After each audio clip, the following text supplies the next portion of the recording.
Point d'orgue d'une semaine de front sans précédent dans le monde judiciaire, les magistrats ont rendez-vous ce jeudi à Nantes pour une manifestation nationale. C'est là que tout avait commencé jeudi dernier. Les magistrats nantais avaient été les premiers à voter le report des audiences non urgentes en réaction aux propos tenus la veille par Nicolas Sarkozy. Il est parfaitement inacceptable que le président de la République utilise l'émotion légitime de la population face au crime odieux qui a été commis à Pornic dans un but purement démagogique et électoraliste pour monter la population contre ses forces de sécurité, ses policiers, ses magistrats et ses fonctionnaires de justice qui travaillent dans une pénurie de moyens que nous dénonçons depuis des années. Le crime odieux de Pornic, c'est le meurtre de la jeune Laetitia. Le principal suspect, un multirécidiviste, avait pourtant été remis en liberté sans suivi. Une faute pour le chef de l'État.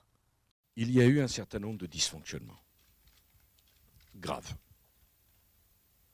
Il faut regarder les choses en face. C'est mon devoir. La révolte de la juridiction nantaise a vite fait tache d'huile jusqu'à gagner la quasi-totalité des tribunaux français. Une colère attisée par les critiques du gouvernement qui a appelé les magistrats à assumer leurs responsabilités. Leur réaction est excessive et je crains qu'elle ne puisse pas être comprise des Français. Des dizaines de rassemblements sont prévus dans les principales villes de France ce jeudi. À Paris, Lille ou Marseille, partout, la même exaspération face au manque de moyens. Il faut savoir que le budget du ministère de la Justice français est derrière l'Azerbaïdjan et la Roumanie.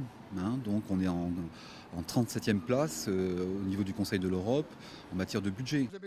Le ministre de la Justice a d'ores et déjà promis de s'atteler rapidement à la question du manque d'effectifs et à la veille de cette journée de mobilisation inédite, Michel Mercier a lancé un appel à la retenue.